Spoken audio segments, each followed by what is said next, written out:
Sa loob ng ating mga mata ay mayroong tinatawag na lente na nagbibigay direksyon sa mga ilaw na tumatama dito. Sa halos lahat ng tao, kasabay ng pagtanda ay ang pagluma ng lente na nagdudulot ng pagkakaroon ng dumi, gasgas at panlalabo nito. Itong panlalabo ng lente ay tinatawag nating katarata. Bukod sa dulot ng pag-edad, maaari rin itong makita sa mga may karamdaman tulad ng diabetes, alta presyon, sa mga umiinom ng gamot tulad ng steroids, sa pagkakaroon ng di inaasahang pinsala o trauma sa mata, o di kaya sa congenital disease o mga sakit mula pagkasilang. Kaya kung may ganitong mga kondisyon at mga simptomas tulad ng unti-unting panlalabo ng mata, madalas na pagpalit ng grado ng salamin, pagdodoble ng paningin, pagkahirap makakita sa dilim, pagkasensitibo sa mga maliliwanag na bagay, o kapansin-pansing pamumuti o paninilaw ng gitna ng mata ay agad na kumonsulta sa inyong doktor upang ito'y matignan. Sa kasalukuyan, walang gamot o patak para sa katarata. Ang pinakaangkop na lunas ay operasyon kung saan papalitan ang malabong lente ng mata ng bago. Ang operasyon ay hindi lalagpas ng 1 oras at ginagawa sa ilalim ng lokal na anesthesia sa mata. Sa huli, ang maaari nating gawin kontra katarata ay ang pagkakaroon ng malusog na pamumuhay.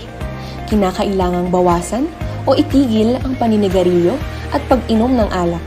At hanggat sa maaari, ugaliing magpakonsulta sa doktor.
Sa loob ng ating mga mata ay mayroong tinatawag na lente na nagbibigay direksyon sa mga ilaw na tumatama dito. Sa halos lahat ng tao, kasabay ng pagtanda ay ang pagluma ng lente na nagdudulot ng pagkakaroon ng dumi, kasgas at panlalabo nito. Itong panlalabo ng lente ay tinatawag nating katarata. Bukod sa dulot ng pag-edad, maaari rin itong makita sa mga may karamdaman tulad ng diabetes, alta presyon, sa mga umiinom ng gamot tulad ng steroids, sa pagkakaroon ng di inaasahang pinsala o trauma sa mata, o di kaya sa congenital disease o mga sakit mula pagkasilang.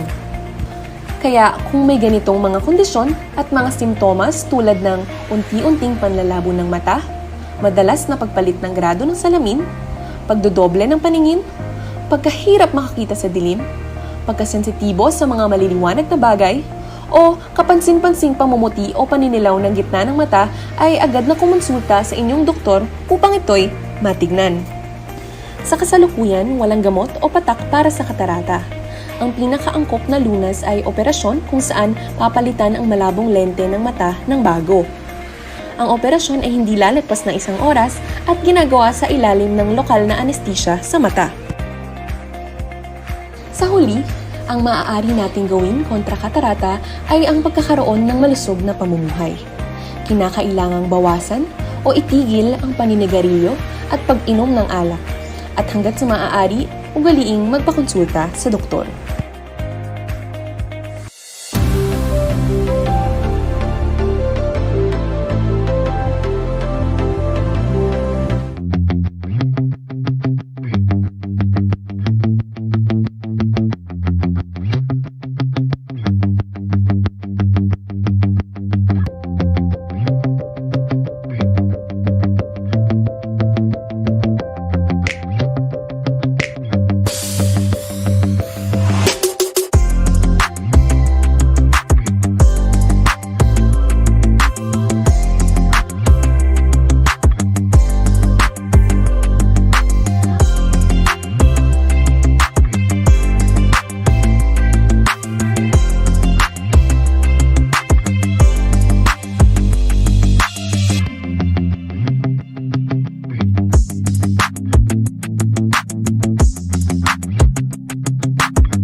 Good afternoon, everyone.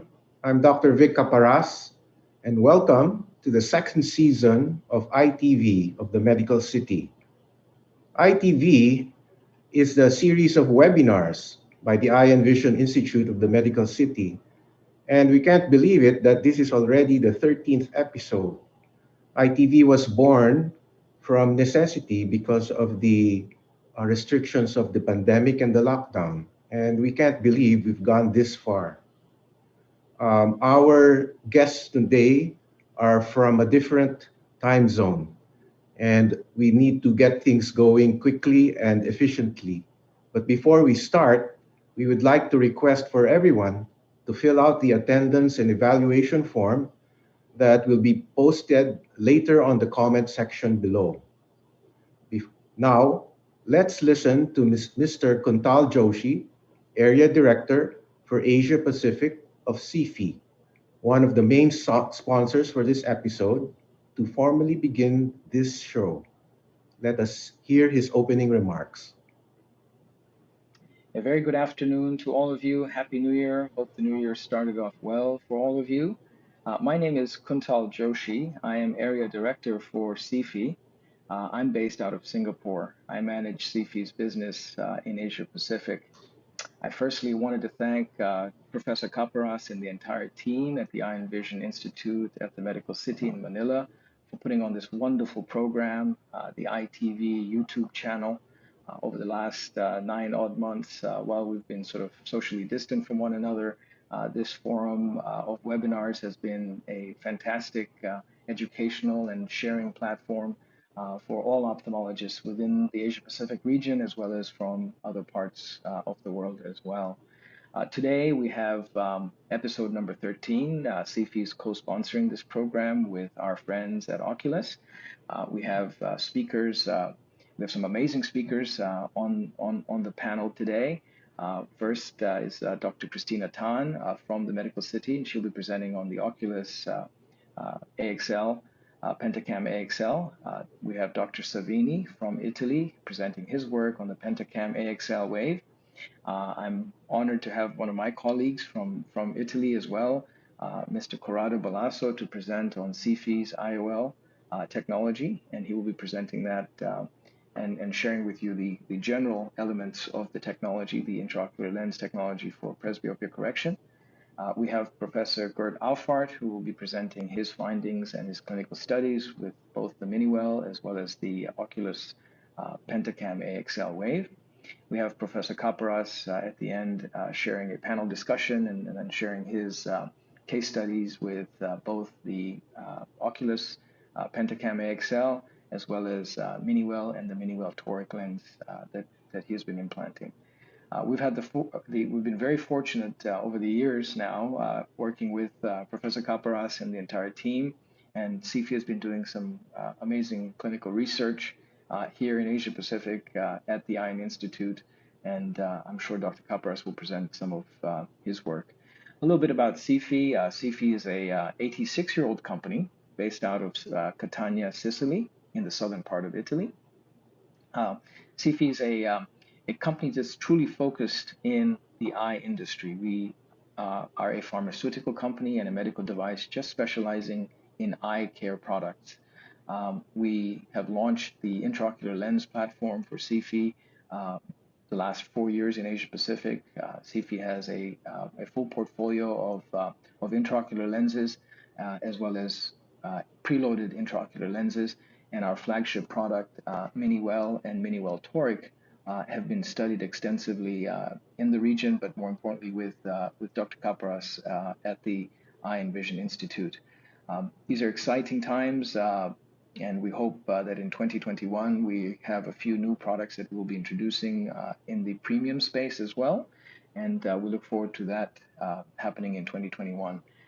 My last few words, please stay safe, please wear a mask, please socially distant when possible and where you can, and when it's available, please get vaccinated. I look forward to seeing my friends in the industry again soon, hopefully in the region, or maybe at ESCRS in Europe or the Academy of Ophthalmology in the US. Please take care. Best wishes for 2021. Thank you. Welcome once again to this 13th episode of TMC EyeTV. As Mr. Joshi mentioned, we have invited four very good speakers to join me in discussing the Pentacam AXL Wave and the CFI Miniwell IOL. We are honored to be joined by renowned experts Dr. Giacomo Savini, Professor Gerd Alfarth, Mr. Corrado Balaso of CFI, and our own very own Dr. Christina Tan of the TNC EVI. Our first speaker is Dr. Christina, who will introduce to us the Pentacam AXL Wave. She's a graduate of the Ateneo School of Medicine and Public Health and finished her residency here at the TMC Eye and Vision Institute, where she's currently doing her fellowship training in cornea, external diseases, and refractive surgery. She's also a clinical consultant of the Young Ophthalmologist Program of Oculus Asia. We are very pleased to give the floor to Dr. Tina Tan. Hello, good afternoon, everyone. I will be starting off this episode with the introduction of the latest Pentacam model, the Pentacam AXL Wave. So, since today's episode is focused on refractive cataract surgery, my talk will highlight the features and displays used for this purpose. So, the Pentacam AXL Wave is a multidimensional 5-in-1 device. In our institute, we are already familiar with the Pentacam AXL, which measures both anterior segment tomography and axial length for IOL calculations. So the latest device, the Pentacam AXL Wave, features corneal tomography and biometry with the addition of total eye wavefront, objective refraction, and retroillumination to further improve and customize your patient's treatment plan. So here's the list of the features I briefly mentioned in the previous slide. So these functions are invaluable in preoperative cataract screening, particularly when you will be implanting multifocal or EDOF lenses. So this is also useful for postoperative analysis in unhappy patients. So Scheimpflug tomography of the anterior segment can be used to screen for ectasia, glaucoma, or Fuchs endothelial dystrophy. It can also be used to perform optical biometry and IOL power calculations. Wavefront aberrometry helps you to identify any higher order aberrations, including total cornea, anterior and posterior, internal, and total eye wavefront using Hartmann-Shack technology. You can also use the Pentacam AXL wave to assess for visual disturbance and identify its cause if it's in the cornea or the lens. It can also be used to perform objective refraction and retroillumination functions to assess for cataracts and determine toric IOL position. So I'll be showing 3 displays that you can use for cataract screening. So these are the fast screening report, the PNS staging and 3D cataract analysis, and cataract pre-op displays.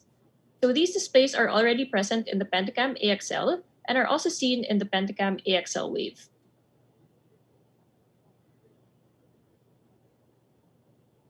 So here is the fast screening report, which gives you a quick overview of the anterior segment of the eye. So you can see abnormalities very quickly. So from this display, you can easily see if the patient has pathologies other than a cataractus lens that you can also treat.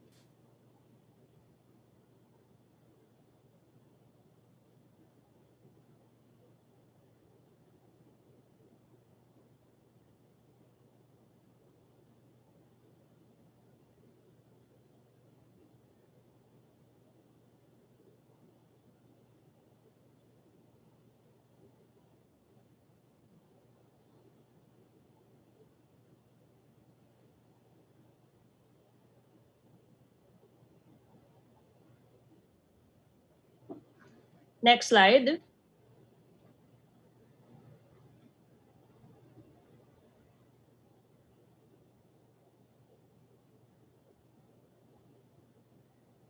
Okay. So sorry for the technical difficulty. The top row is used the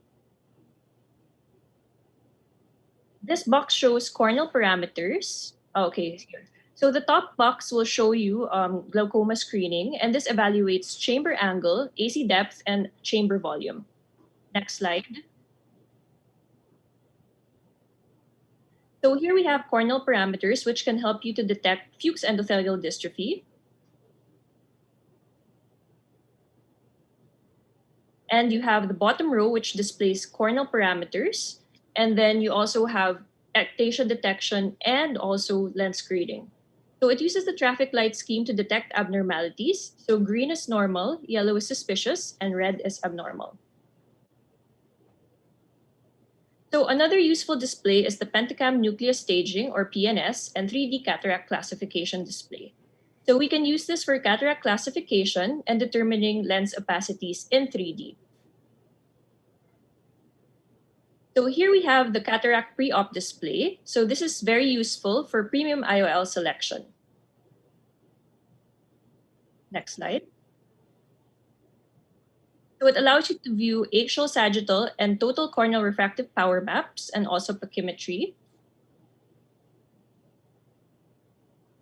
And this display is also very useful for comparing your SIM case with your total corneal refractive power, or TCRP, and the difference between the two. So you can also get information on the total corneal astigmatism for your toric IOLs, total Z40 spherical aberration to know if the implant, if you can implant an aspheric lens, and total higher order aberrations to know if you can implant a multifocal IOL.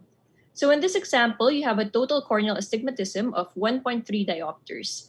Total spherical aberration is more than 0.1 microns, so you can implant an aspheric lens, and total higher order aberrations are less than 3 microns, which allow you to implant a multifocal IOL. So now we move on to the features of the Pentacam AXL Wave. So there are 3 new displays, which are the total eye wavefront, the full sequence, and visual performance displays. The wavefront display shows total eye aberrations using Hartmann-Shack wavefront sensor. Here you have the summary of the parameters, where you can see pupil diameter, refraction, total higher order, lower order, spherical, and coma aberrations. So here we see the Zernike polynomials, which are displayed from first to sixth order and can be displayed in bars, pyramid view, or the vector view. So the Zernike polynomials are arranged from lower order to higher order aberrations. There are a lot of things to look at, but if you just need to focus on the lower order aberrations, which can be corrected with your prescription lenses. And for the higher order aberrations, the most important to focus on would be spherical aberrations, coma, and trefoil, which cause the most visually significant aberrations like your glare and halos, your starbursts, and your comet tails. The display will also give you an aberration map and infrared image of the pupil.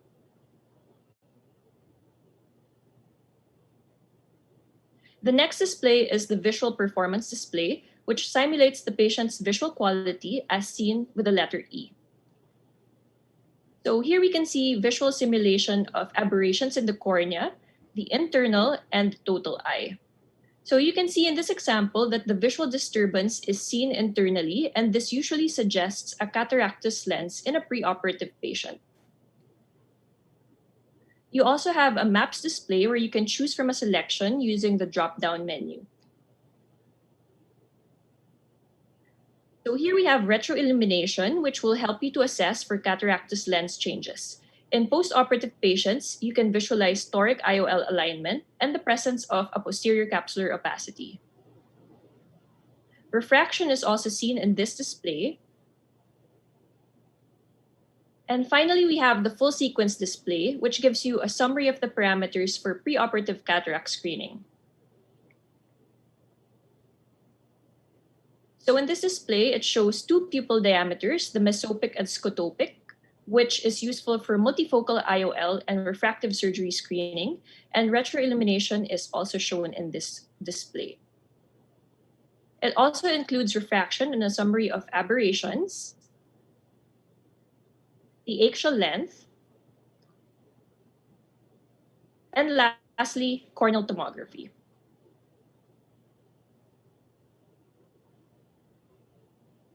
So this is the end of my talk. I hope I was able to give you insight into these displays, which you can utilize in your clinical practice. Thank you very much for your time and attention. Thank you very much.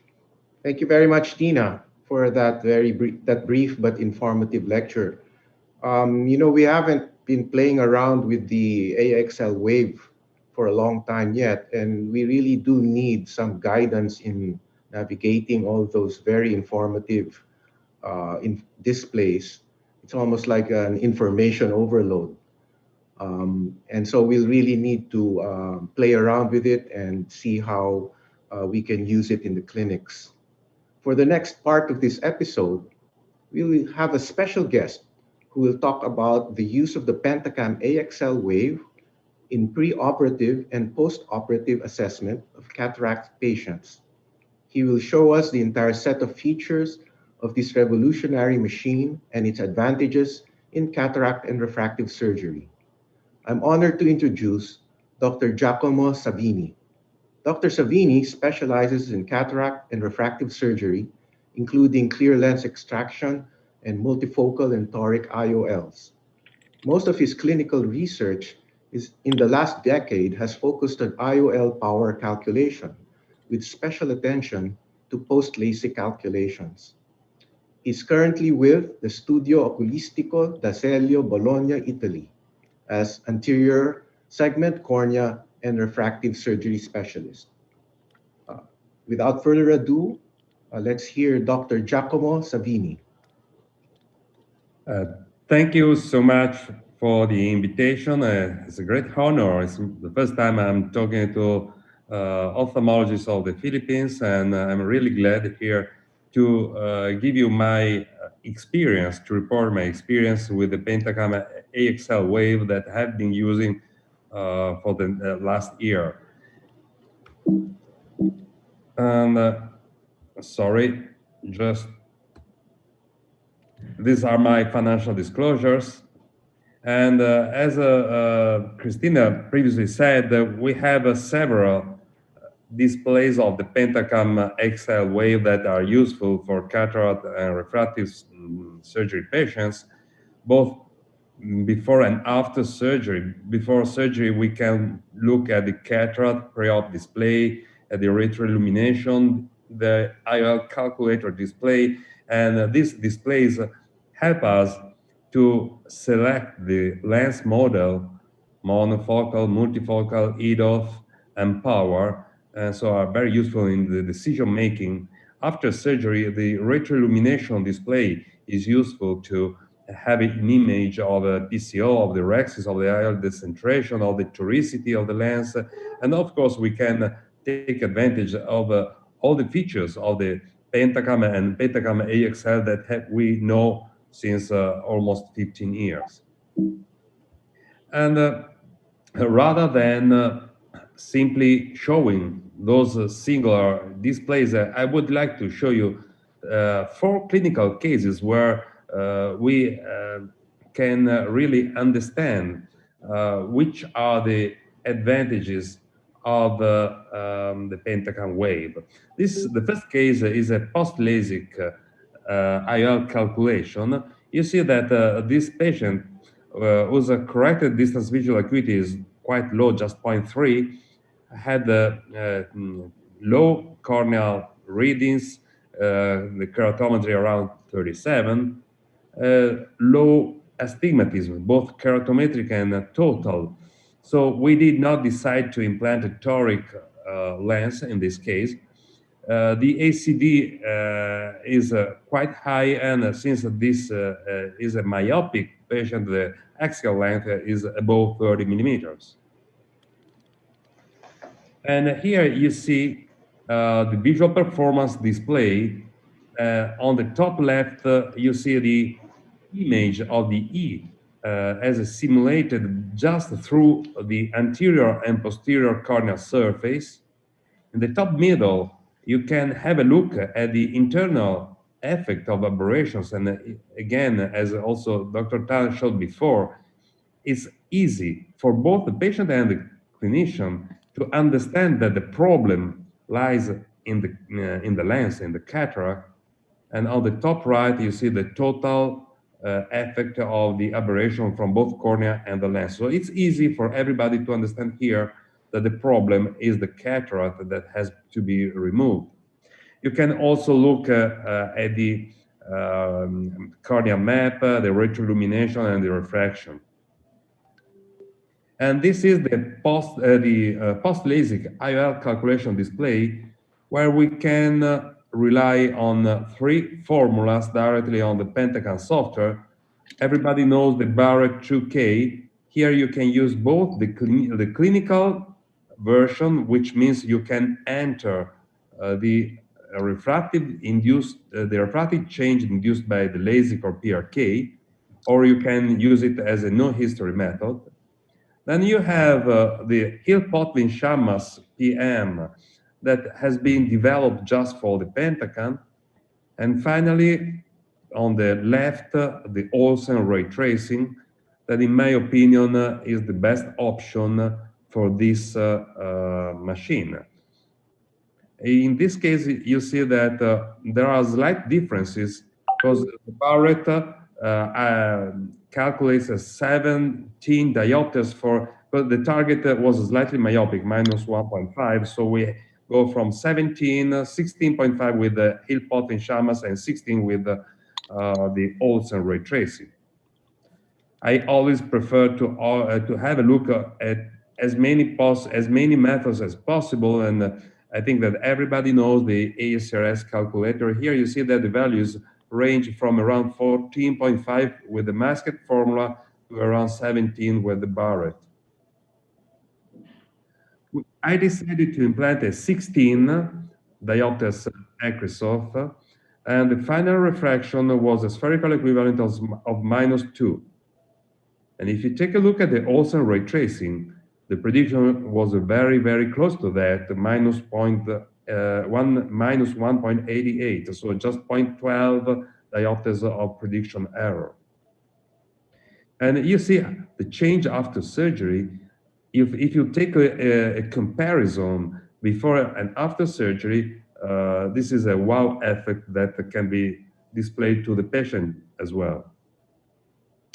The second case is slightly different. This is another post-LASIK patient where the astigmatism is higher because you see that the keratometric astigmatism is 2.3 at 100 degrees, so with the rule astigmatism. And as published by many, many authors, the total corneal astigmatism in with the rule eyes is slightly lower, so from 2.3 to 2.1. Again, a long axial length, 29 millimeters. This is the general overview that you have at the beginning. And in this case, like every time, we took a look at the cataract pre-op display. Specifically, look at the total higher order aberration that is 0.316 microns.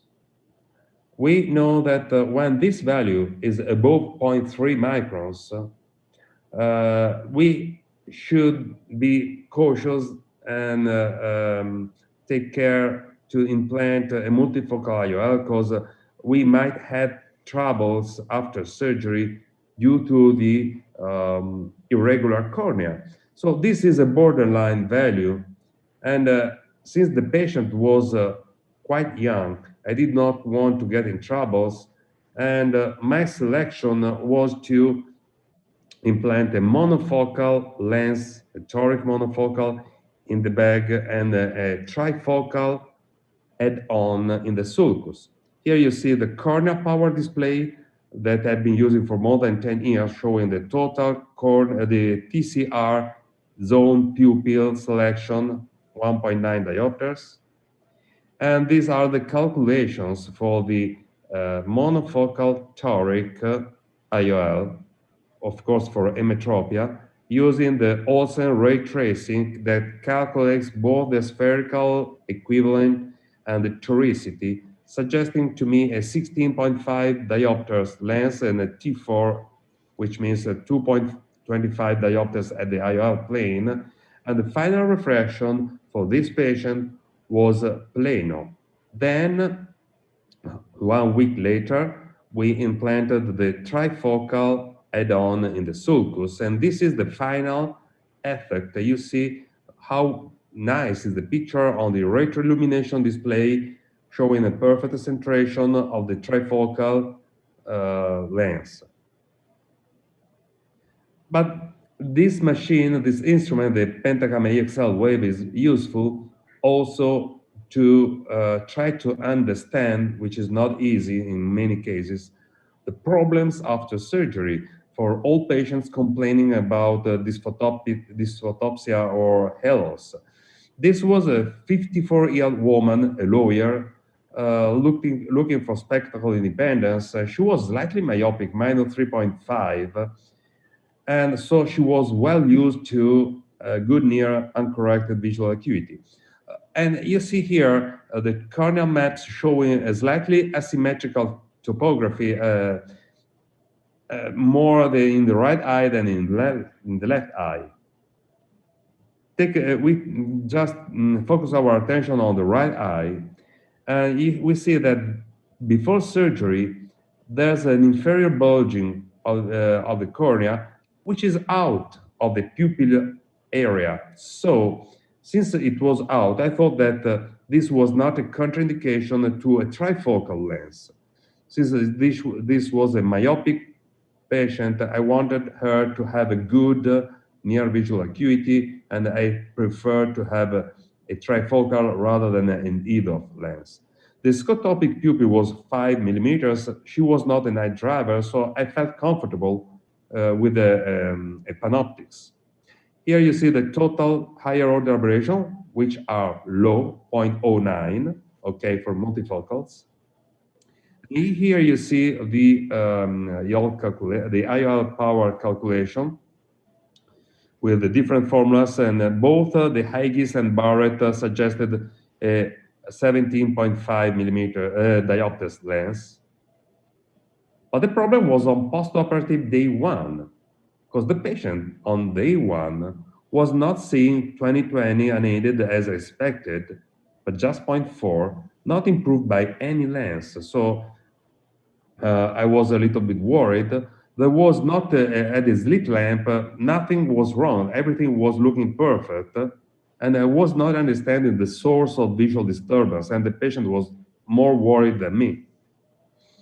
Taking a look at the visual performance display, we see that the cornea is more blurred than the lens. So I thought that the IOL was not a problem. And even in the retroillumination display, you see that everything is perfect. The lens is centrated, but if you take a look at the corneal topography, you see that the cornea steepening had changed his location and now was inside the pupillary area. And in fact, if we make a comparison between day one and pre-op topography, you see that there's a steepening at the edge of the pupil area, and this was sufficient to get the visual disturbances. But 3 months after surgery, it was back in the original, the steepening was back in the original position. You see again the differential map. And so everything turned back to what was before surgery, and the patient was happy again. You see the difference in the higher order aberration decreasing from 0.25 to 0.15 from day one to month 3. And so this is from this slide, you can understand how useful the machine can be. And finally, a case of an 80-year-old man with cataract and epithelial basal membrane dystrophy with a corrected distance visual acuity of 0.5. You see on the right the map dot fingerprint pattern. You see that the cornea is even worse than the cataract in this display. And this is useful because we can explain to the patient that the problem is not just the cataract, but also the cornea. And so if we do not improve the cornea, his visual recovery will not be complete. You see here the cornea, the cataract, the cornea power display showing the total corneal astigmatism. We calculated the lens and selected 20.5 diopters to get a myopic refraction of -3. We removed the corneal epithelium during surgery and had a very slow recovery, but corrected distance visual acuity went from 0.5 to 1.2 over the next 3 months with an improvement of the spherical equivalent. And here you see that also the corneal improved. If you take a look with a comparison between pre-op and post-op display, and this was in good agreement with the visual acuity. Here you see a few examples of other retroillumination display images showing a cortical cataract, PCO, dislocated lens, so this is very useful. Finally, I would like to have your attention for a few papers that we published recently on IOL power calculation with the Pentacam AXL. The first one has been published in 2020 and shows the outcomes of IOL power calculation with the AXL in unoperated eyes. We did a comparison between many formulas. Most of them are available for free on the web. And so we included the Barrett, the Evo 2.0, the standard Haigis Hofer-Q Holiday 1, Holiday 2 with axial length adjustment, which is available on Holiday software, Kane formula, the LADAS super formula with artificial intelligence, NASER 2, the PER DGS, the HIL RBF, SRKT, T2, and VRF, which is from Ukraine. For each formula, we calculated the prediction error as the difference between the measured and the predicted postoperative refraction, so that a negative prediction error indicates a myopic surprise. Briefly, the results. You see in red the percentage of eyes with the prediction error lower than half a diopter. And you see that with most formulas, we are above 80%. In many cases, also around 85% of eyes with the prediction error within half a diopter. You see that the Barrett had the highest percentage. And this is quite interesting because if you make a comparison to the large study published on more than 13,000 cases by Mellis and Holidays almost 3 years ago with the Landstar, you see that the percentage were quite lower. So we can state that the Pentacam AXL at least provides similar or better outcomes than the traditional devices like the Landstar. We also got high percentages of cases within a quarter of diopters with the PER DGS from Dr. Debel-Manière and Dr. Gattinel from Paris, which can be used at iolsolver.com with more than 60% of eyes within a quarter diopter. And here you see the formulas ranked according to the percentage of eyes with a precision error within half a diopter, the PER DGS first, the Barrett second. We also evaluated these outcomes, these are not published, with toric and panoptics IOLs, and you see that with the panoptics and the Haigis formula, you get an astonishing 92% with the eyes with a prediction error lower than half a diopter. This is almost unbelievable, but it's still important. So in conclusion, using standard case from the Pentacam, we can get refractive outcomes that are equal or better than those reported with traditional biometers. Constant optimization still is a mandatory step like with all machines. And when operating on patients with multifocal IOS, we should always tell them that our results are very good, but not yet perfect. So a LASIK touch-up may be required in a few percentage, in a low percentage of eyes. Finally, a few words about the post-LASIK calculation. This is the paper that we published at the end of 2019 to validate a new formula, the stock formula for post-LASIK eyes, just based on the Pentacam. We enrolled 50 patients with a myopic LASIK before. For some of them, we had to estimate, based on the Pentacam measurements, the pre-LASIK keratometry, so that we were able to use double K methods. And here you see the results of these no history formulas. And you see that with some of them, the triple S that I developed and the masked formula got at least 70% of eyes within half a diopter. And also the new stop formula got a very low median absolute error. From this slide, you see that these formulas were not were the best, but surprisingly, the Barrett 2K was one of the worst, and with a relatively high median absolute error and a low percentage of eyes within half a diopter.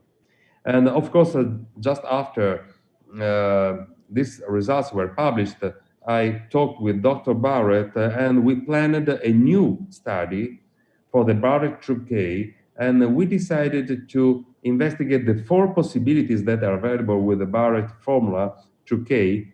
That means that a full historical version which contains both the refractive change and the posterior corneal power. So here you have all the data, and the posterior corneal power can derive from Pentacam. Or we have on the bottom the full no history Barrett 2K and the two options, one with just history and one with just measured posterior corneal power.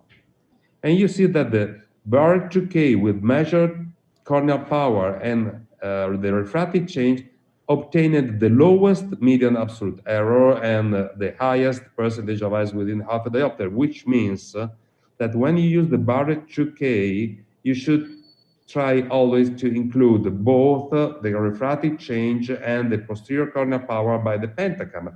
Anyway, if you just have the posterior corneal power from the Pentacam, you also get a better outcome than no history. So just having the posterior corneal radius is a good advantage. So that's all. Thank you very much for your attention. Thank you, Dr. Savini. That was really very interesting, and that shows you how the tools that we're using to measure the cornea and like the Pentacam really changes the way that we plan for our surgery with increasingly complicated IOLs and situations like post-LASIK patients. Um, Before we move on to the next part of our episode, please let us listen to this short message from our sponsor, Oculus.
Thanks to Dr. Caparas for inviting me. I'm really glad and proud to be here in this interesting event. So, the following presentations have the goal to better understanding how works Miniwell, the EDOF IOL from CFI. Therefore, you will listen by me, for example, to some topics about the technology and the performances of Miniwell, as reported by a multicentric clinical study. And then Professor Alfart, who had also a part in that study, and Dr. Caparas, will report of their personal experience. These are the points we will go through regarding the technology and the performance of Miniwell. Regarding the technology, we will speak about why CFI decided to go through Miniwell, the basics that stands behind the optic design, and which is the Miniwell design. Regarding the performances, we will see the focus curve, the contrast sensitivity, the halogen glare, the reading speed, and the IOL tolerance to some parameters that we repute important on that case. So let's start with the first part. A small part of history. So in 2006, CFI had the possibility to obtain a patent from Dr. Junzon Liang, that is a doctor living since a long time in the US, who was working with the US Top Gun pilots.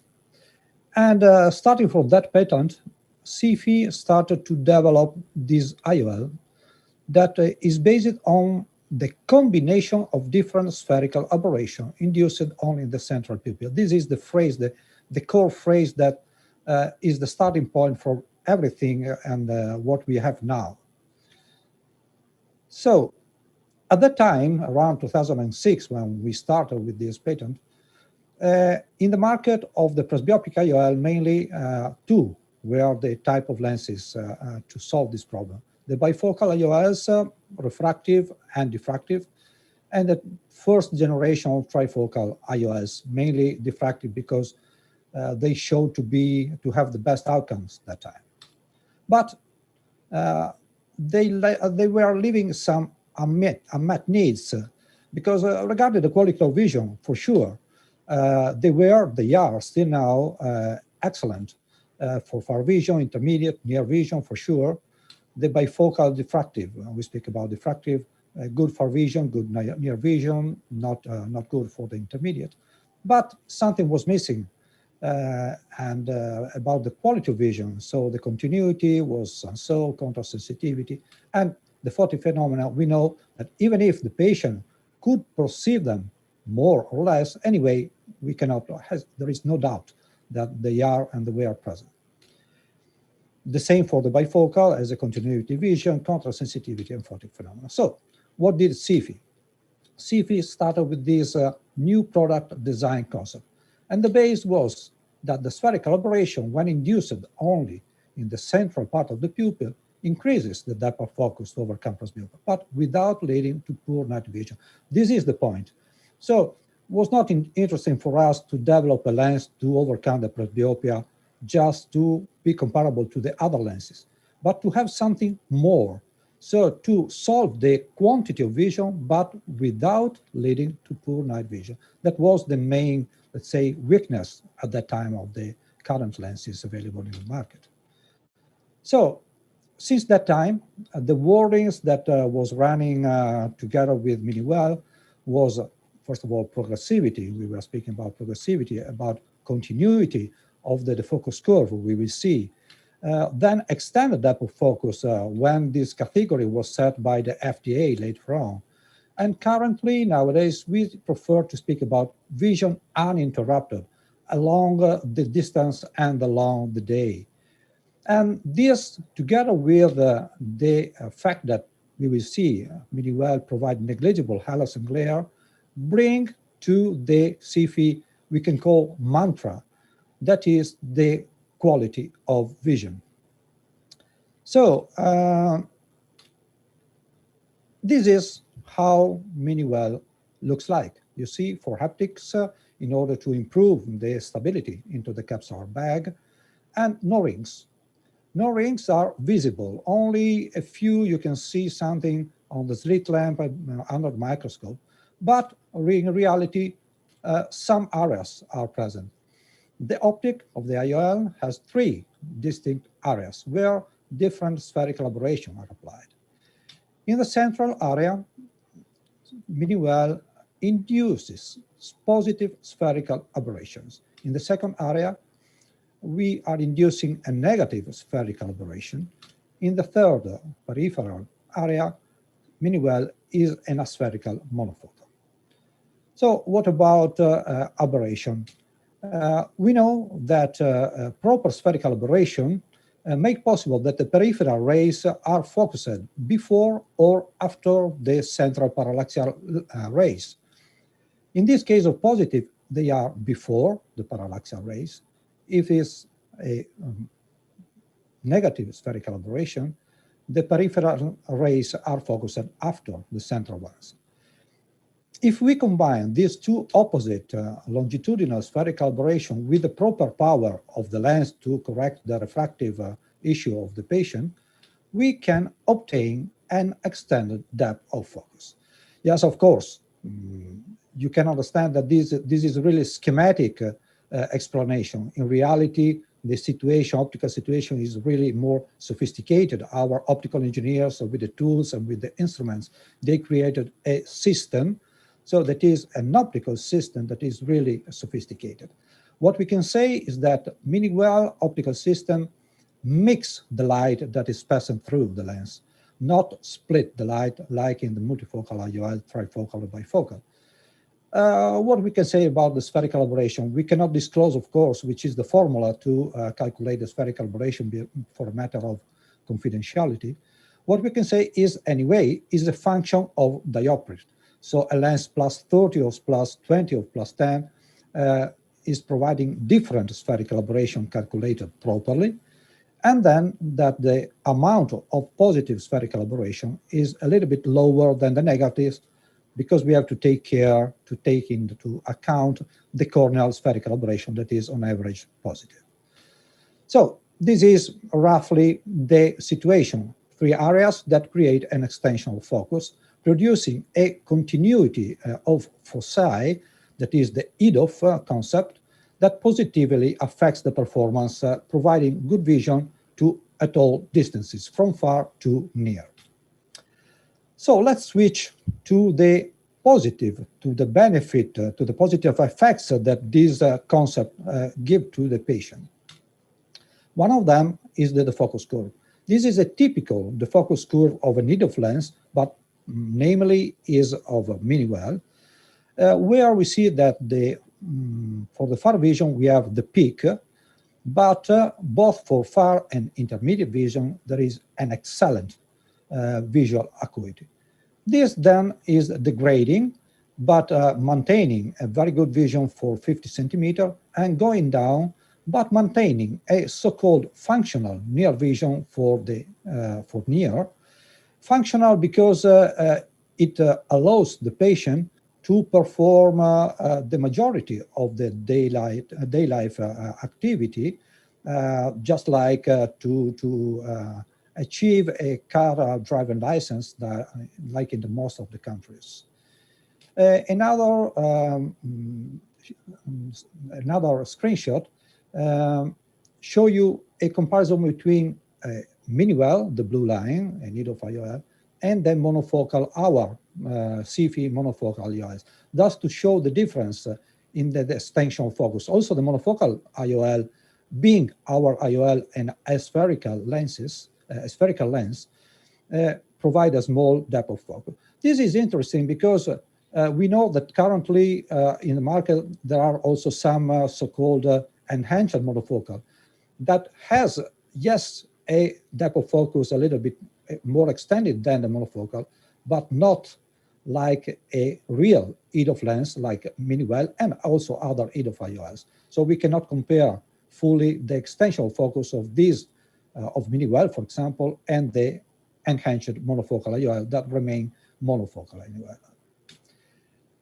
Another important point that frequently is a little bit neglected, but is the light transmission efficiency. So which is the percentage of light that passes through, that is transmitted, and is not lost by reflection, absorption, scattering of light, like it happens physically for the diffraction effect.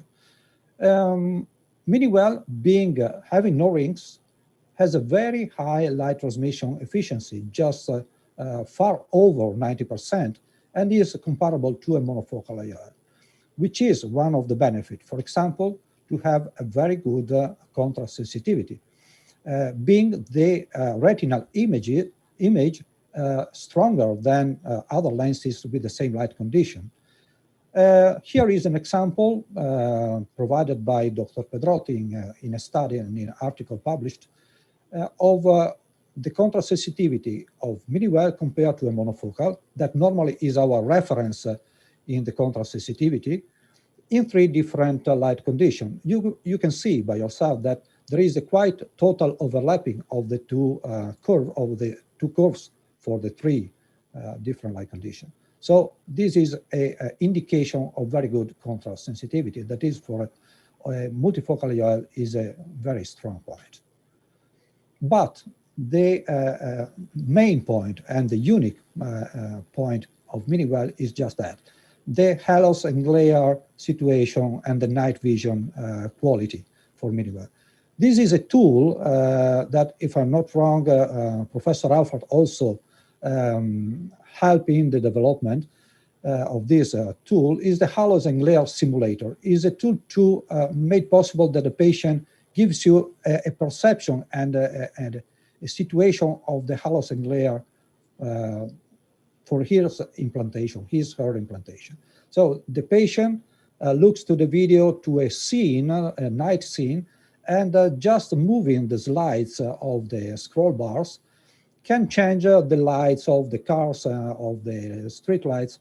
And after playing, we say, with this tool for 10, 15 minutes, then the patient frees the situation to which he normally has during the day life. Let's say, collecting the data from many patients, we can have mean values, averages, and also compare this situation to the situation of other lenses.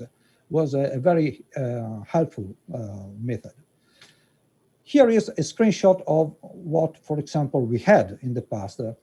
In this case, I would like to point out not the comparison to the other lenses, but just to show you how mini-well is really comparable to a monofocal lens due to many reasons, mainly because there are no rings, but also for the continuity of the foci that do not push the brain to select between 3, for example, trifocals, 3 high energy concentration of light. But there is, every focal point has a low energy, and so do not create overlapped images. This helps in having very low halos and very low glares. Another point is the reading speed.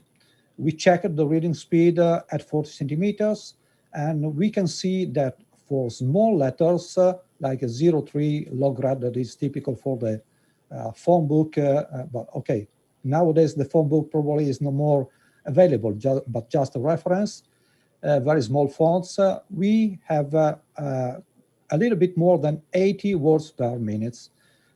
That is normally considered the right speed for the fluent reading. And for bigger size, for a book and newspaper, we reach something around 130 words per minute, so excellent speed. Finally, I like to speak about the tolerance of the lens. First of all, I forgot to tell you that the focus curve, if you remember how flat is it, that is also a tolerance in the refractive error, because even if you target the emmetropy and you made a mistake, any mistake you could happen in biometry, in the calculation, and so on, anyway, the target fall in a point of the defocus curve that is anyway providing a good visual acuity. So is a tolerant of that point of view. But is also tolerant, for example, in tilting. We did some in vitro tests that shows that the MTF does not change according to different tilting between minus 2.5 and 2.5 degrees. And also the decentration, displacement of the lens is quite tolerant in the range 0.5 and 0.5 left and right of decentration. And finally, also the angle kappa tolerance. Here we have the through focus MTF curve, but we don't care about the shape. We care that for three different situations, 0, 5, and 9 degrees, the three curves are totally overlapped. This is a clear symptom of independency to the kappa angle, at least within the range of 0, 9 degrees. Okay, so just summarizing the driving features that we have in Miniwell, we have a high performance in acuity vision from near to far without gaps and steps, negligible glares and halos, quite absent. I didn't show a slide where was displayed that on that study of halos and glare, 50% of the population of the patients did not perceive any problem with halos and glare. Only the remaining people was detected, which was the intensity of the halos and glares. The high light transmission efficiency that brings to the high performance in the contrast sensitivity, improve reading speed, and we have to remember also that is a preloaded system that gives more safety and reliability in the implantation. These are the technical specifications. I would like to focus mainly on the dioptric range that is quite wide from 0 to 30 with the step of 0.5 from 10 to 30, and also that we have the toric version, a toric version that we would like to be more really precise, both in the range from 1 to 4.5, so correcting corneal astigmatism from 0.75 to 3, but also with a thin step, 0.5 steps, because it's also very important for the neuronal adaptation that the quality of the image immediately after the implantation should be the best as possible, also on the point of view of astigmatism, because the brain can have a good image as a reference to be fastly and easily adapted to the new system of vision. Okay, for me it's all. Thank you very much. Thank you very much, Corrado. We can really say this is a disruptive type of technology. And 2 years ago, when I first met the inventor, Dr. Junson Liang, and he tried to explain to me the technical aspects of his lens, the theoretical basis, I wound up getting a migraine. And I have to compliment you, Corrado, for presenting it in a very clear manner.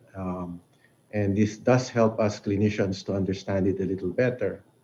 But one other thing I took away from my conversation with the inventor was his concern in having the theory translate into practical benefit for patients. He was most afraid that he might hurt people.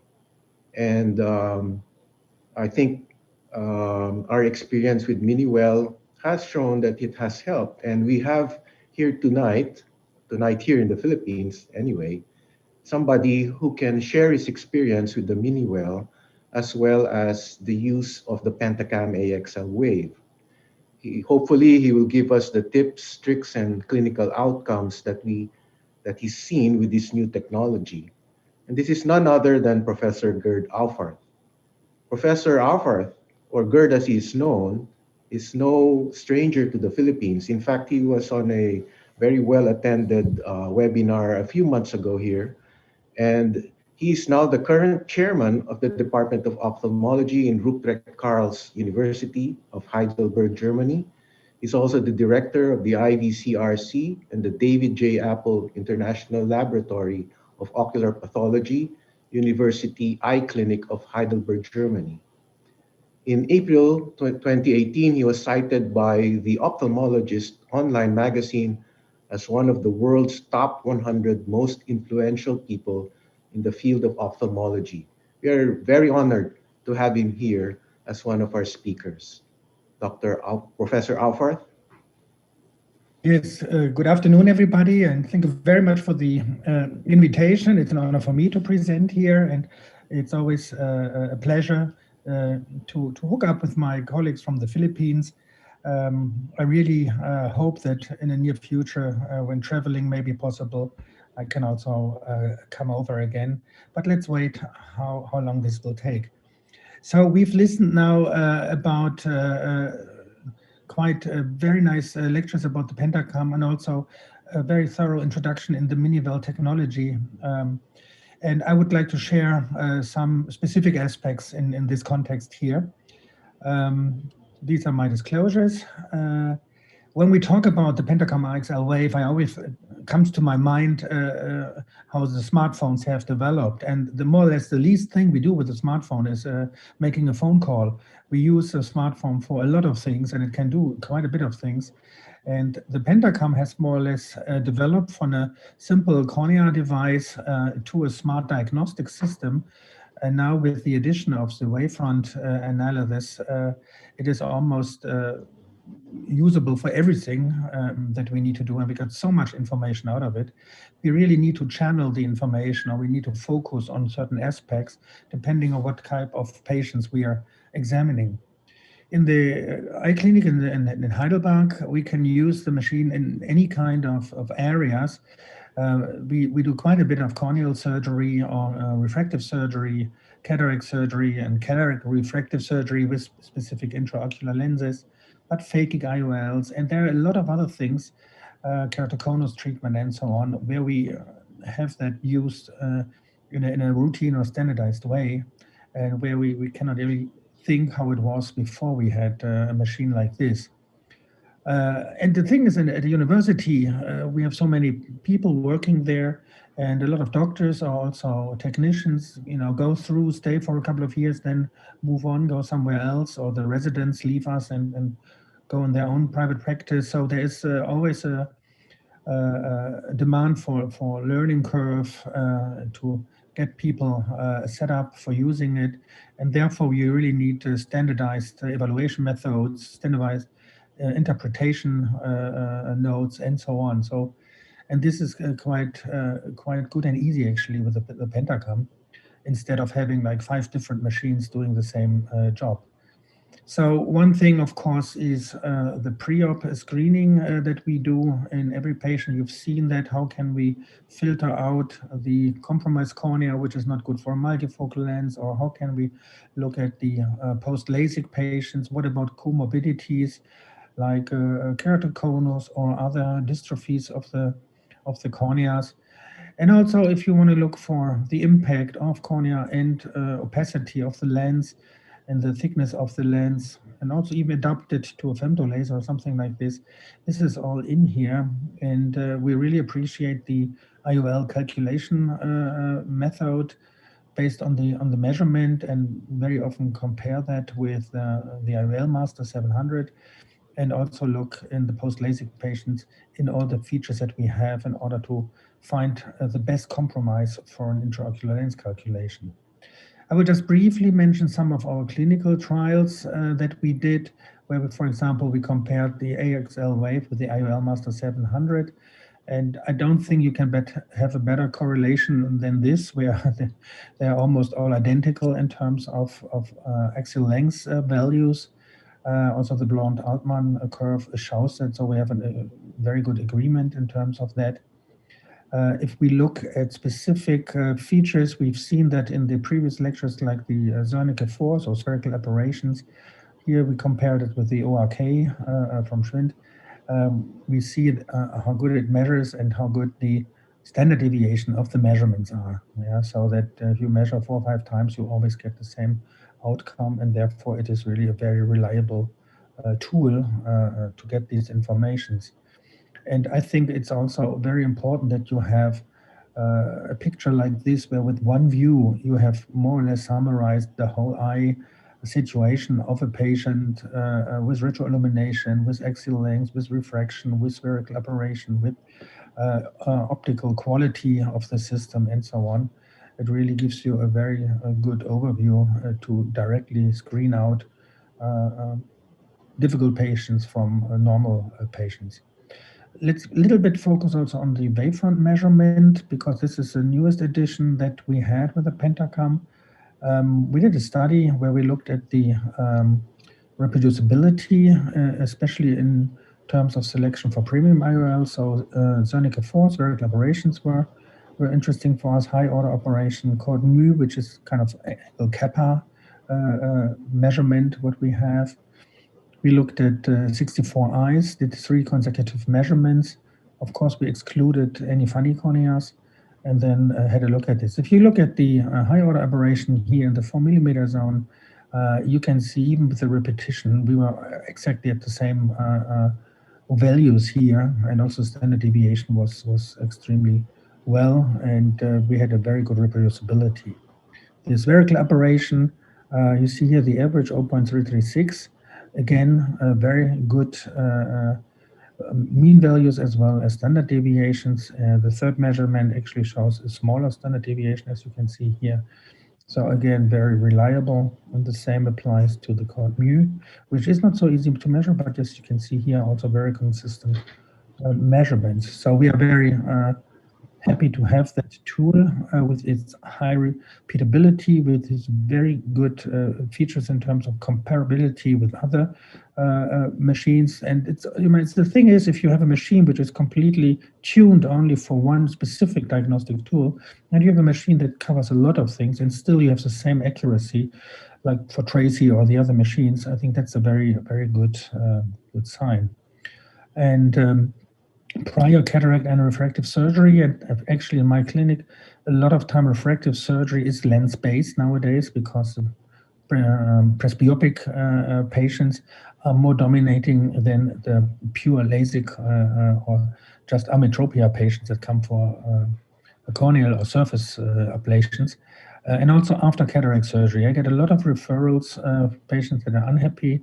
And we've seen beautiful images from Giacomo, how you can differentiate and pin out the problems that you have, and can show the patient also very nicely with the E, for example, where the problem is.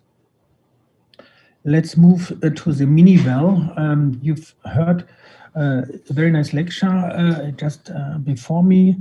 It's a completely different technology, as you have heard, with the operations here of opposite foresign, the continuum of foci, which is created here. We don't have the situation of splitting up the light energy coming in. We don't have really, we have shown that so often, any side effects in terms of dysphotopsia. It's an extremely rare occasion that a mini-well patient complains about halo glare. And mostly it's more dry eye related than it is really related to the intraocular lens. So this is really a completely different, almost game-changing technology here compared to what we are known from our trifocals and bifocal diffractive lens technology. We've published our own results a couple of years ago already with very good outcome. And I also have to emphasize the near acuity is pretty good with the mini-well. We're talking here 0.1 logMAR at 40 centimeters, which is much, much better than we've seen it with a lot of EDOF lenses, where the focus is more or less in the intermediate and distance range, and very rarely functional near vision or reading success is found.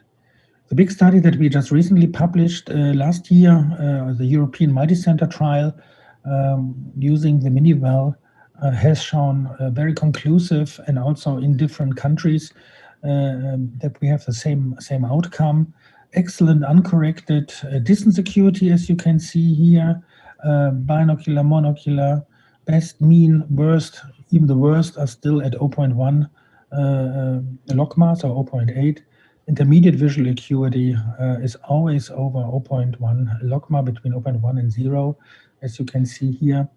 So it's a very good outcome, but also the near visual acuity. Here is 0.2 logMAR, which is 0.63. For reading, you actually need something like this here, nose paper. So, and even the worst monocular results are above what is necessary to do reading, which can also be seen very nicely at a very broad, large defocus curve. If we take the 0.3 logMAR or 20/40 or 0.5, we can see that we get up to 2.5 to 3 diopters of defocus, which is really like a trifocal lens. There's really no difference to say here. And in the study, we actually evaluated also dependency on axial length or keratometry values, and you can see the continuous good outcome in the defocus curve that we've seen with the mini-well. And on halo glare was already touched, so I don't really go on this. So when we look at a patient, for example, I will show you 1 or 2 cases with the mini-well and also other cases. Here, what can we find out? One thing that has been shown several times now is the difference showing, is there a problem in the cornea? Is there an internal problem in the lens? And what is the overall performance? And this, for example, here is just a normal image of a multifocal toric lens with a substantial astigmatic correction. And you can see here is the cornea itself measured, shows clearly the astigmatism. It's a very nice astigmatism, not irregular, it's very regular. But you can understand that this gives this foggy E. You have the lens here inside the capsular bag, and the lens is a toric lens. So you see a similar performance here because you see the blurriness of the torus implemented, but the combination of both gives you a clear image, which gives you the total wavefront here. The other thing is, which has, I think, not really mentioned, if you have a decent pupil and you do the retroillumination photo, you can put an overlay on the astigmatic correction, and you can line out that with the markings of a toric intraocular lens, and then you can see how good it fits to the corneal topography, which I think is also quite important. Also very good to explain to the patient why, for example, he has to do a repositioning, or why everything is fine, he doesn't need to worry. So this is this kind of stuff. When we think about premium lenses like a mini-well lens, everybody thinks like the 55-year-old presbyopic patient, but we can use that in cataract patients. And we can even go as high as you see here, a patient which is almost 90, and talk with these patients and apply this technology. I'm going to show this little case here with a 68-year-old male patient. You see he has normal, more or less axial length. He has some astigmatic problems here on the right eye. The left eye is slightly below. Normally, if an eye is like this, I would just do a temporal incision, reducing by this, maybe even with opposite clear cornea, the astigmatism is down to 0.5. But if I'm using a toric lens in one eye, and there is some decent astigmatism on the other side, I rather prefer to do in both eyes a toric version of the lens to have a really balanced and equal visual acuity, especially if, for example, this will maybe turn after 1 or 2 years back on the axis and back on this value, or even get higher. So in this case, we calculate based in this specific patient, actually it was based on the IOL master data, and I will talk about that later.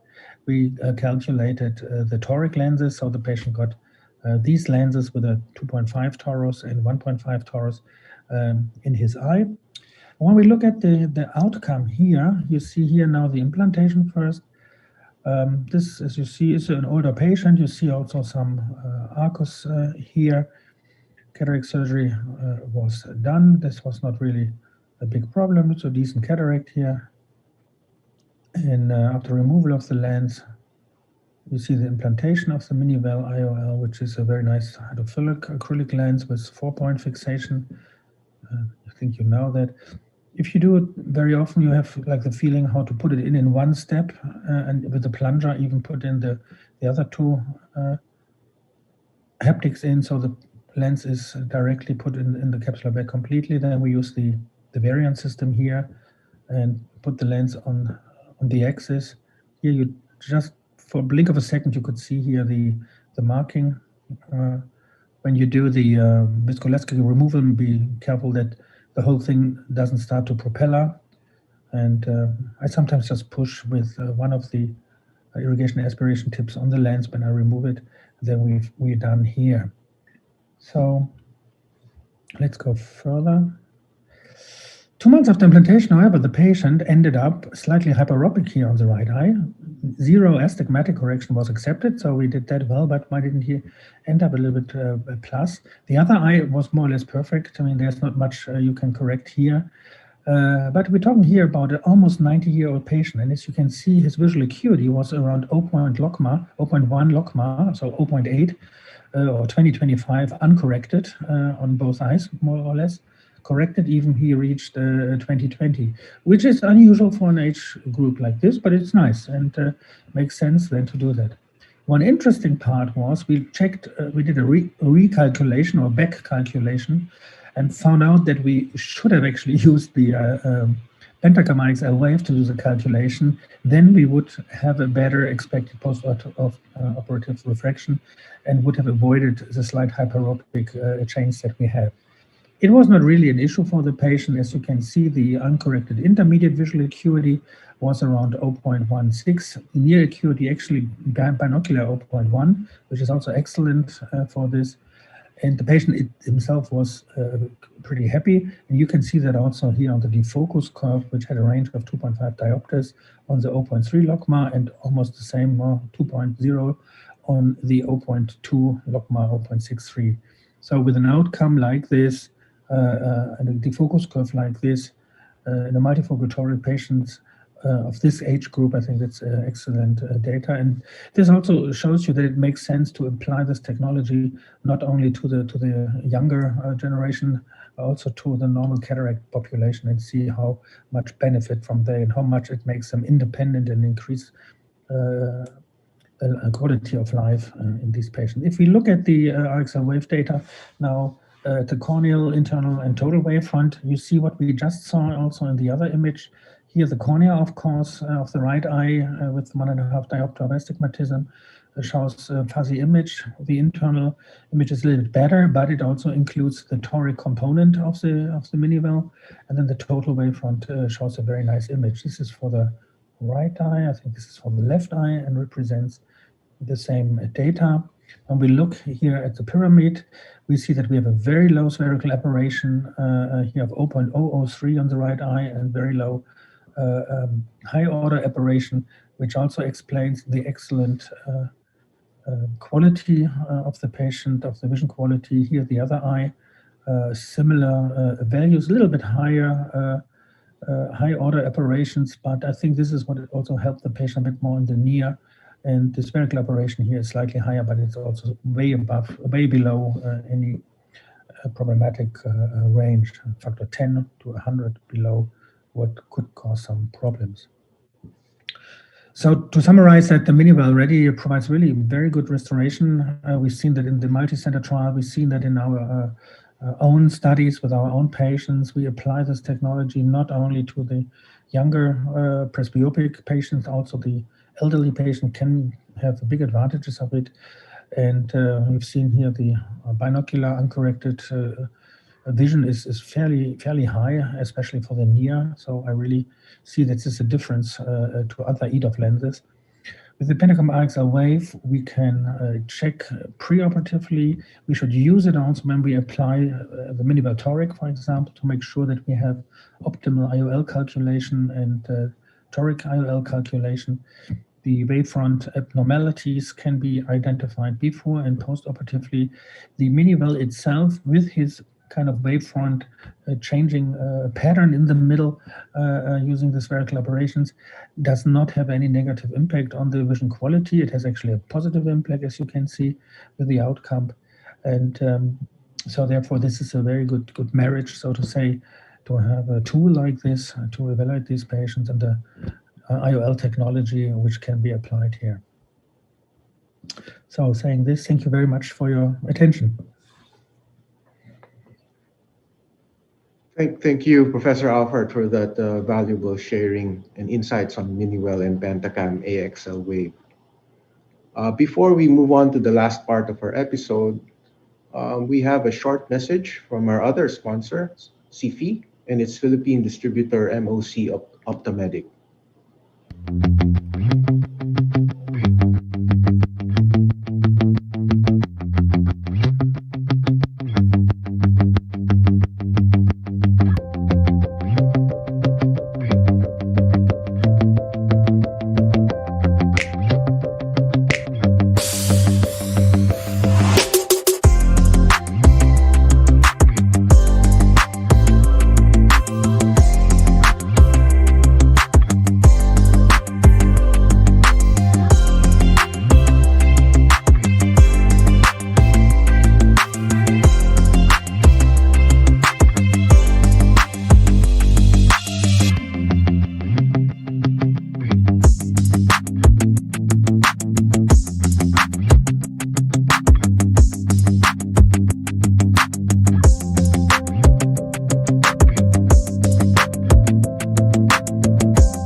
For the last part of our episode, I'm just going to present a single case that I just recently did.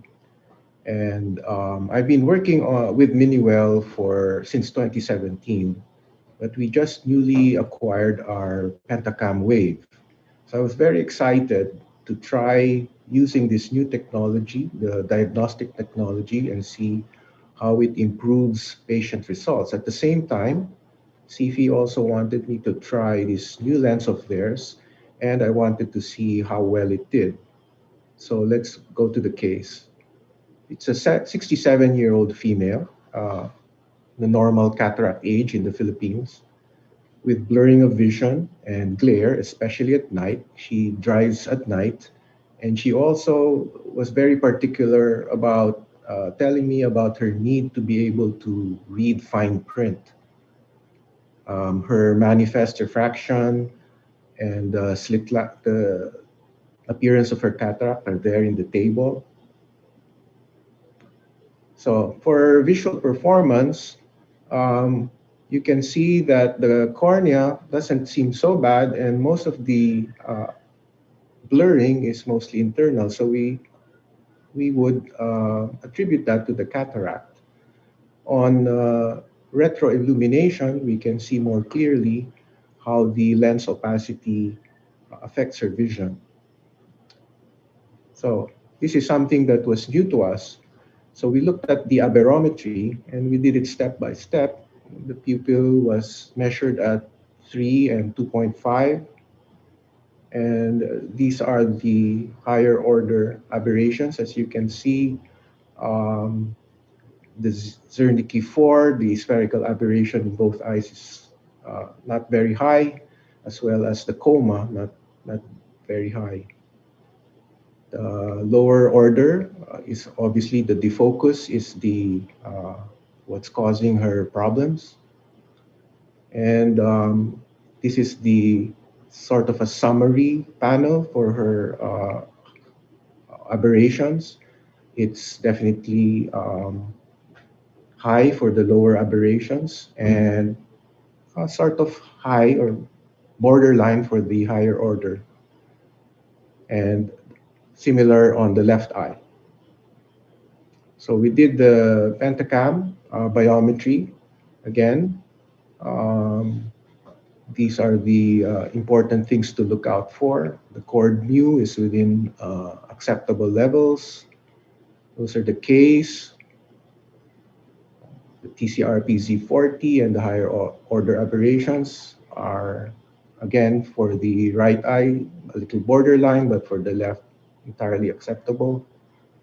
And this is the power of lens that I chose to use, which is nearest emmetropia. So the surgical plan was to use minimal ready, something that you heard, the same lens that you heard the Professor Alfred and Mr. Balaso talk about for the reasons that they already explained. But what was new is that I was going to try this new sort of enhanced Miniwell, which was enhanced in terms of reading.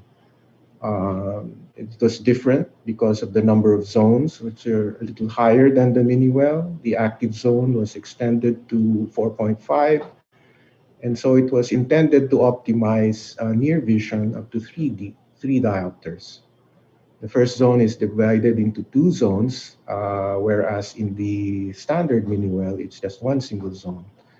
And it's this first zone that is thought to contribute to better near vision. So the things that passed through my mind were that, of course, yes, you increase the power of the spherical aberrations to improve near vision, but increasing spherical aberrations would potentially increase the possibility of halo and glare. Also, by putting on a lot more spherical aberrations on the patient, would the patient be able to adapt to this? So we would also want to see the effects of mixing and matching these two very similar but also different lenses. So here are the results. Here's the basically the first day after. So it's just the third day after the right eye and the first day after the left. Looks pretty good. And for those who, for us who don't are not used to Logmar, I provide you a conversion. So we have very nice distance vision, good intermediate vision, and very good near vision. After 1 week, we saw them again. The refraction was tending to be on the minus side, but the visions continued to be very good. Again, if you want to look at it in Snellen and Jaeger, again, excellent vision for both lenses. And after 1 month, um, after the refractions turned out to be plano, and again, the visions for distance, intermediate, 40 cm and 30 cm near vision were outstanding. Okay. Contrast sensitivity was at par for a person who is 67-year-old, just like very similar to a monofocal for both 1 meter and 40 cm. And putting on the it on the AXL wave again, we can see that the total aberrations in both eyes uh, are pretty sharp. Maybe on the right eye for the cornea, it's a little bit hazy. Our cornea fellow, Dr. Tan, thinks that there's a little bit of effect of dry eye, and we have started to treat this patient for dry eye. Retroillumination shows very clear lenses. For aberrometry in both eyes, we see that both higher and lower order aberrations are lower and within acceptable levels, especially spherical and coma aberrations. This is the defocus curve that we were able to compile. And if you see, it's amazing how extended the depth of focus of this patient has with these mixing the Miniwell Ready with the Miniwell Proxa.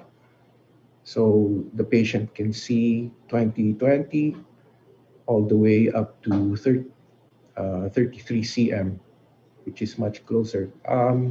As a history, CFI decided to work on this kind of lens, mostly partially from the clamor of Asians because of the way that Asians read, especially those who read Chinese and Japanese characters, which are more intricate and a lot more fine. So the Asians demanded finer near vision. And I think partially the reason for this was partially the reason for the development of the stronger reading lens. And finally, we have here the glare and halo simulator. And I would say that there's slightly more halo and glare as compared to just a mini well ready. And I would attribute that to the slightly higher spherical aberrations caused by the Proxa with its more spherical aberrations. But this patient hardly notices it, and in fact is very, very happy with this lens.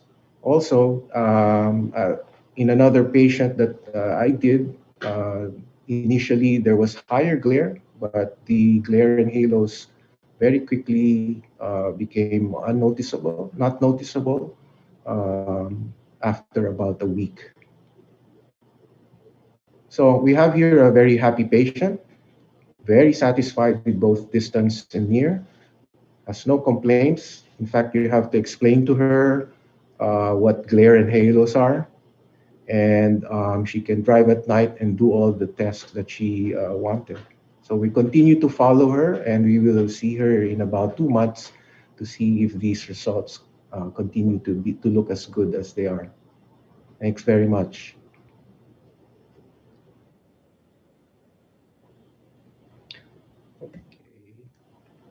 So we would like to invite the audience and the panel as well to share with us any more comments or questions to any of the speakers, including my case.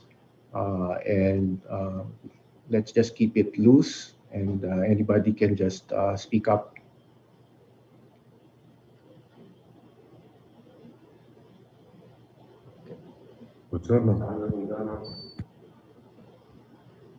Okay. Well,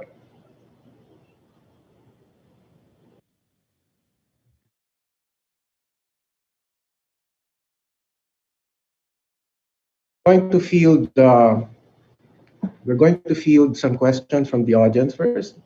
And the first one is, how do you decide what case to use if the difference between the SIM case and the total corneal refractive power is greater than 1 diopter in the cataract pre-op map? Can we hear from Dr. Savini? Yeah, actually, a difference like this is really rare. I think I saw in a very few patients, but if there's at least 1 diopter of difference, I would heavily rely on TCRP. This means this is an unusual eye, like for example, those with a keratoconus. And in this case, I prefer to follow real measurements and calculations rather than estimation like for keratometric astigmatism. Thank you. You're welcome. Professor Alford, do you have anything to add?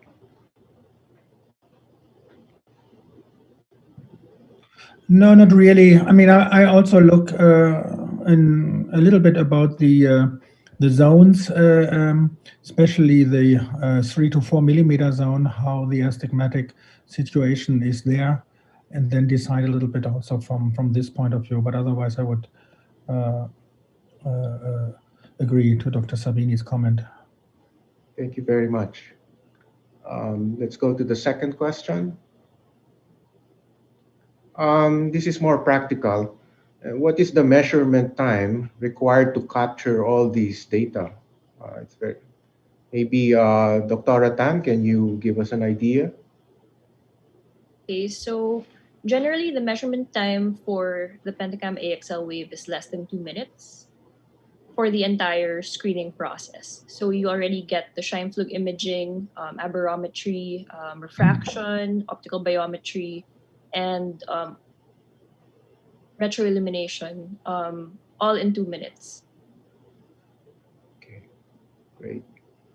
Can we move to the next question, please? What data in the Pentacam has the highest confidence in detecting fuchs? Or, I wonder. I don't know if there's an answer to this. Dr. Savini, have you encountered any patients where you were able to detect endothelial dystrophy with the Pentacam?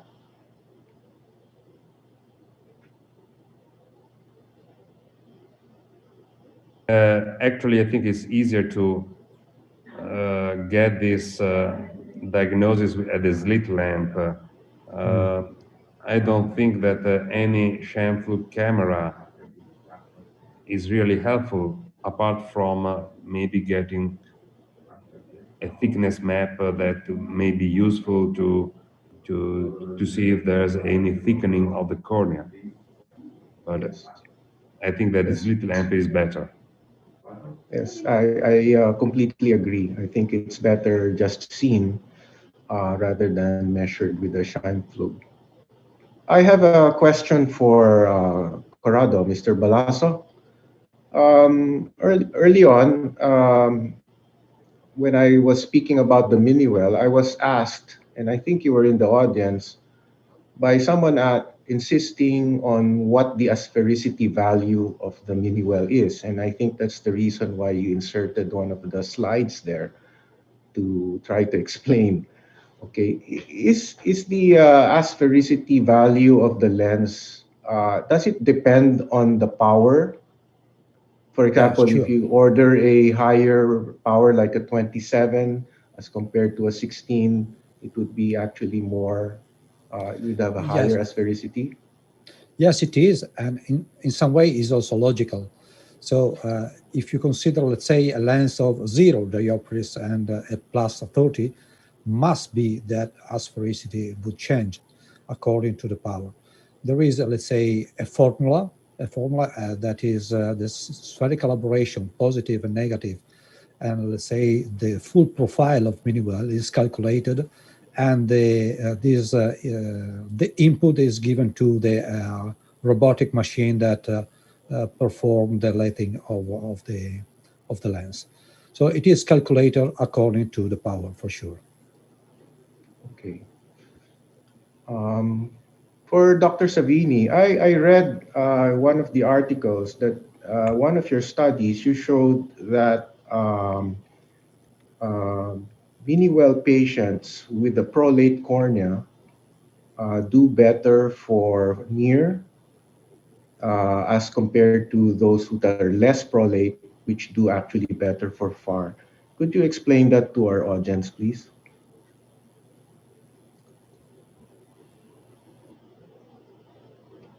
I think this is just a matter of addition of aberrations. So a prolate cornea with a Q value that may be lower than maybe minus 0.5, so heavily prolate cornea usually has, even with a traditional monofocal IOL, a good visual performance for near, and this increases if you implant a mini well. Probably the addition of both of the cornea and the lens with a spherical aberration in the same direction helps for near, and the opposite occurs with an oblate cornea. Actually, we did not publish this data. I presented them at the ECRS a few years ago, but the study was on just 25 eyes, and we did not publish a real paper on this. Because I ask it because I noticed early on that if I chose the first hyperopic IOL power on biometry, I noticed that the patients actually saw better for distance, and I think you would agree that that's the explanation. Yeah, this is possible, of course.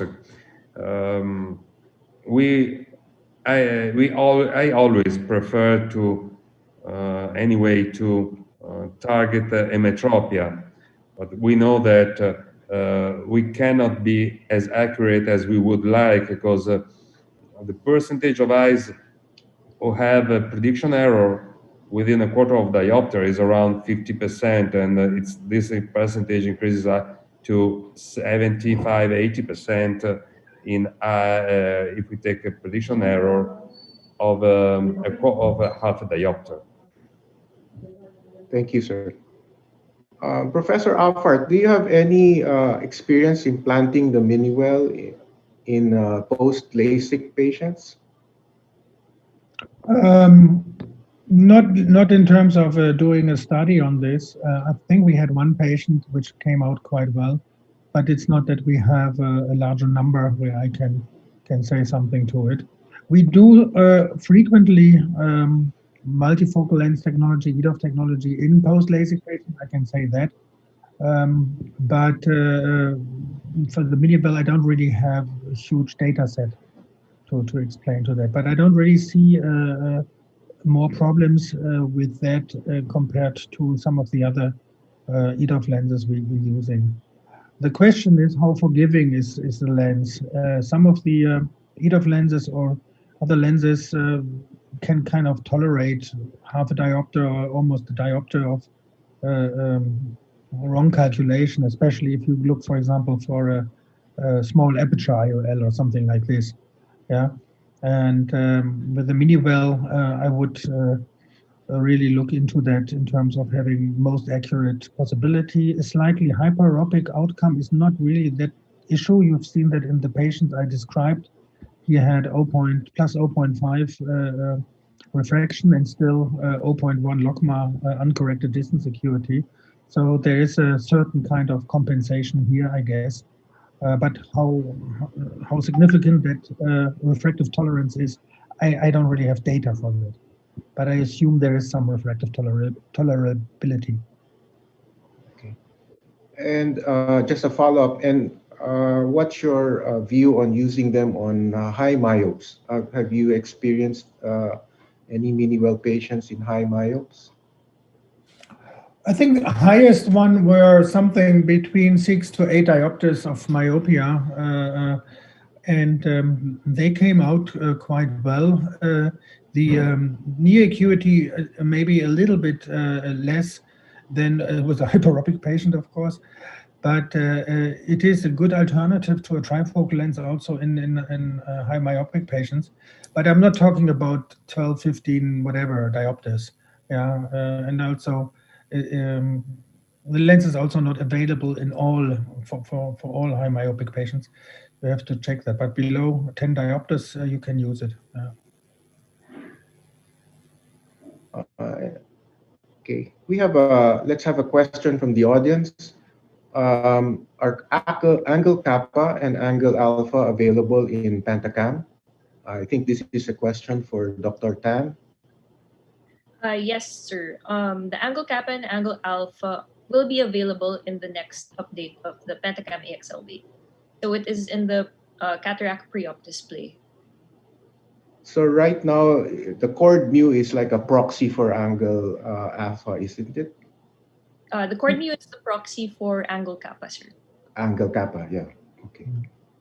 Yeah, I can add to that. The cord mu is measuring the distance between the pupil center and the vertex normal, the first Purkinje image, and it's related to angle kappa, which is the angle between visual axis and pupil center. So there's the correlation, but it's not identical. And the angle alpha is the difference, I think, between the center of the limbus and the visual axis, which is a little bit different here. Yes. From Mr. Balaso's slides, we saw that decentration is not an issue with the mini well. So possibly the measurement of angle alpha for a mini well theoretically is not that necessary. Would that be correct, Corrado? Yes, that was some in vitro test. Then to pass from this to the patient is sometimes there are some difference. So we have to take care also of the, let's say, combination of different factors at the same time. For example, if you have a small pupil and a big angle kappa, this for sure would become an issue. If you have only the angle kappa within a certain range, the IOL is quite tolerating also for the decentration within a range. For the very difficult cases, of course, no one can assure a good vision. Thank you. Another question from the audience. If I'm suspecting dry eye in a patient, can we see the aberrations in the cornea through the Pentacam AXL wave? Dr. Tan, can you start off? Yes, we can actually see corneal aberrations with the AXL wave, but it's in a different display. It's in the Zernicke analysis display. You'll be able to see several settings. You can see either corneal aberration of the front surface or the back surface or the total corneal aberration. So that's where you will be able to see if there is dryness in the corneal surface. Also in the 4 maps refractive, in the axial sagittal curvature map, you can surmise also if there is irregular topography in the map. You can say or surmise that there is dry eye. Another way that you can see or detect, although it's only surmised, is using the visual performance display. When you see the aberrations in the cornea, you will be able to see that the patient might have dry eye. Thanks.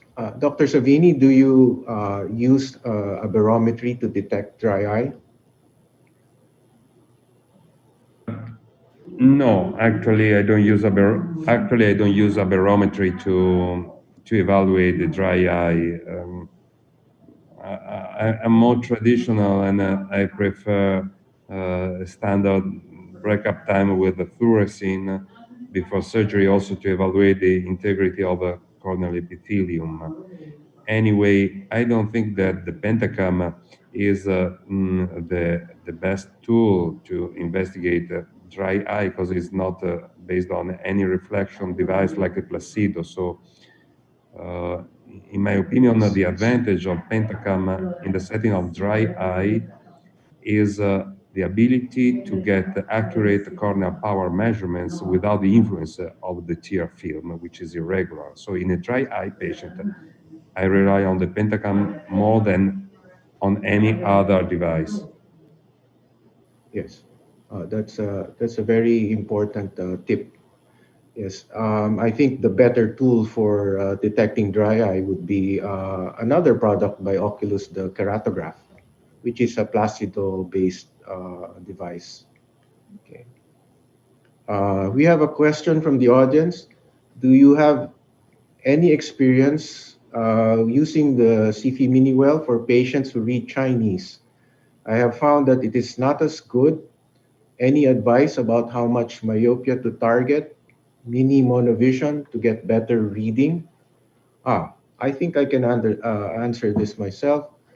I think that's the reason why CFI has developed a higher ad mini well variant or version. Before that gets released, though, you can practice micro, mini monovision, whatever you call it, and I usually aim for minus 0.5. And this seems to work very well with patients who demand nearer vision. Professor Alford, do you have any experience with mini monovision using the CFI EDOF lens? We usually don't really target for mini monovision like you would do maybe with a symphony or something like this. We try to make both eyes the same.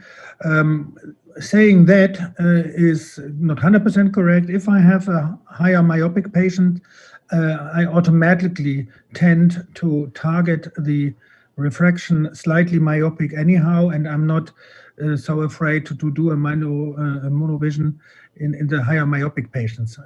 That's a difference. German population is on average slightly hyperopic, so it's a little bit different from genetically from the Asian population in terms of myopia. So, but if I have a higher myopic patients, I tend to do that automatically to go the first minus after 0 on the IOL calculation, and maybe the second eye or the near dominant eye going minus 0.5 or something like this automatically. Yeah, so I kind of incorporate that with a like gut feeling. Yeah. Thank you. Thank you. Okay. Do we have any other questions? Okay. So, would there be any other comments from our speakers?